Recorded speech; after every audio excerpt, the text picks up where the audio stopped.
Assalamualaikum warahmatullahi wabarakatuh.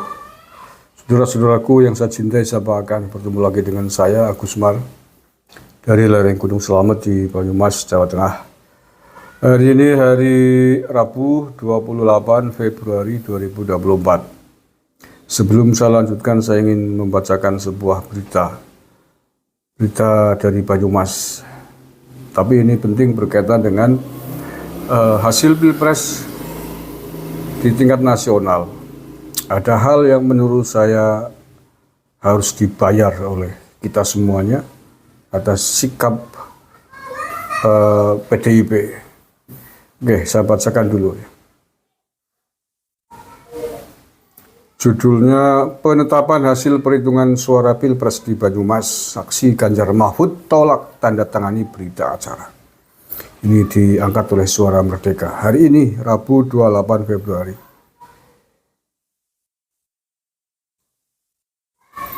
Rapat pleno penetapan rekapitulasi hasil perhitungan perolehan suara Pilpres 2024 yang digelar KPU Banyumas pada hari Selasa 27 Februari 2024 malam diwarnai penolakan dari saksi salah satu pasangan calon presiden dan wakil presiden. Saksi dari paslon nomor urut 3 Ganjar Mahfud saat penandatanganan berita acara dan sertifikat rekapitulasi hasil perhitungan perolehan suara tidak ikut menandatangani berkas yang disiapkan pihak KPU. Saksi tersebut hanya menandatangani absen kehadiran saja. Hanya saksi dari paslon nomor urut 1 Anies Mohaimin dan saksi dari paslon nomor urut 2 Prabowo Gibran yang menandatangani semua berkas. Ditemui usai acara penandatanganan, Budi Wibowo, saksi dari paslon 3, mengatakan sikap tersebut diambil karena menjalankan perintah dari pusat. Ya, saya ulangi.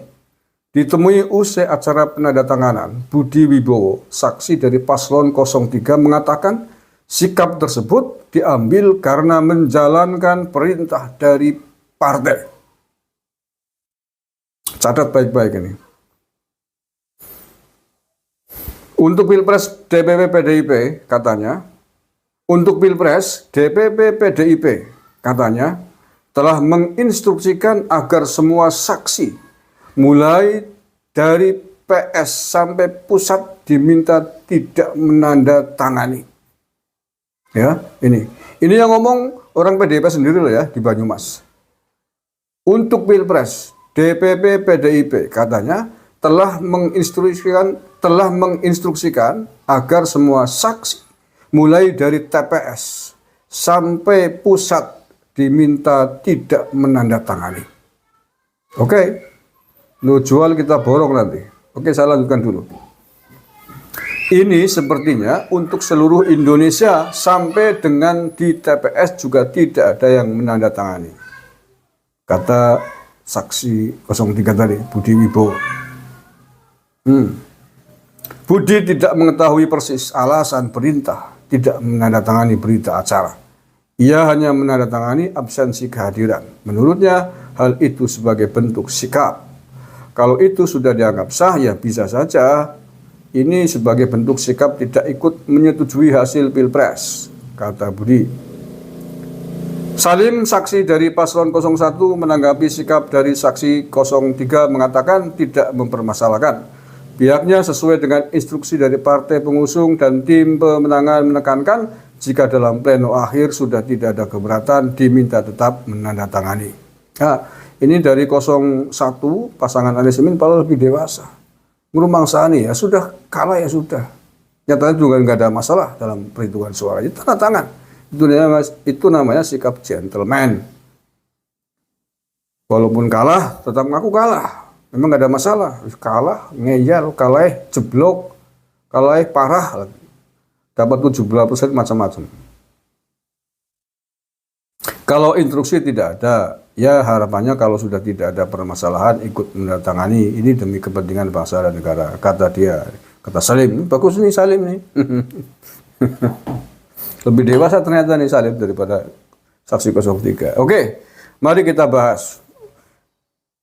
Jadi sekarang kita tahu Ternyata DPP PDIP, ini saya melansir mengutip pernyataannya saksi 03 di Banyumas ya Pak Budi.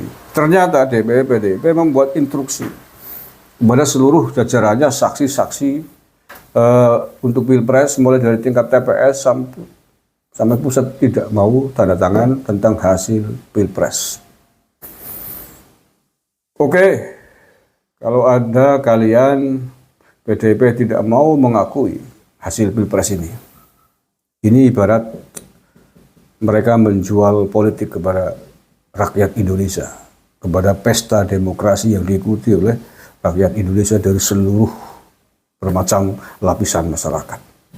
Tidak hanya yang dari unsur partai politik. Anda menolak hasil Pilpres. Kalau begitu, oke, ada istilah mengatakan lo jual, kita borong. Ada 75 juta pemilihnya Pak Prabowo. Kemudian juga pemilihnya 01 ada sekitar 30 juta lebih. Kesombongan 03 ini, PDIP yang menolak hasil Pilpres tidak mau bertanda tangan atas kesepakatan hasil pesta demokrasi masyarakat Indonesia, harus kita beli, harus kita borong. Tidak perlu ngamuk, tidak perlu geruduk ke kantor DPR RI mencari para politisi PDIP di sana. Kita borong besok pada pilkada serentak akhir tahun ini. Akhir tahun ini akan ada pilkada serentak untuk memilih gubernur dan bupati atau wali kota di seluruh Indonesia. Catat wilayah-wilayah yang besok akan melaksanakan pilkada serentak akhir tahun ini, 2024. Karena mereka telah menjual, melawan, menentang hasil demokrasi rakyat. Maka rakyat juga punya hak untuk memborong, membalasnya besok pada pilgub dan pilbub atau pilwakot di seluruh Indonesia. Catat calon-calon jago-jago dari PDIP besok.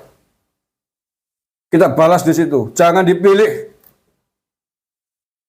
Jangan dipilih calon-calon DPP, calon-calon gubernur, calon-calon bupati, wali kota yang dicalonkan dari partai PDIP. Kalau masih tetap mengotot, mengingkari, tidak mengakui hasil Pilpres, tidak mau tanda tangan atas hasil Pilpres yang merupakan kesepakatan besar demokrasi kita semuanya. Itu harga yang harus mereka bayar atas kesombongan dan keangkuhan mereka yang tidak mau mengakui kekalahan dalam pesta demokrasi ini. Iya, kalau mereka bisa bersikap seperti itu, mengapa rakyat yang menentukan tidak bisa membalas dengan sikap yang jauh lebih sadis, dengan sikap yang jauh lebih besar dan lebih tegas yang akan mereka beli, yang akan mereka rasakan pada pilihan kepala daerah besok? Ya, harus dong. Ini kan persoalan, ini kan pilihan rakyat ini. Mereka tidak mau mengakui hasil demokrasi ini, mereka tidak mengakui pilihan rakyat ini. Maka rakyat yang harus membalas keangkuhan sikap Partai Demokrasi Indonesia Perjuangan. Kalau ini betul-betul instruksi dari DPP PDIP. Artinya mereka betul-betul menantang rakyat, menantang keputusan rakyat yang telah memilih Prabowo Gibran menjadi Presiden Republik Indonesia 5 tahun ke depan. Ini urusan dengan rakyat ini. Ini bukan urusan dengan Pak Prabowo ini. Ini bukan urusan dengan KPU ini. Ini urusan dengan pemilih 75 juta lebih setidaknya hari ini yang memilih Presiden Prabowo Gibran. Akan diingkari oleh mereka. Oke. Ya, syarat sekali lagi, pilkada yang akan memilih gubernur, bupati, dan wali kota pada akhir tahun ini. Kalau nggak salah Oktober-November, pilkada serentak. Catat, kader-kader PDIP yang maju mencalonkan diri menjadi calon gubernur, calon bupati, calon wali kota. Jangan dipilih sebagai sebuah harga yang harus mereka bayar atas keangkuhan dan kesombongan partainya. Terima kasih. Assalamualaikum warahmatullahi wabarakatuh.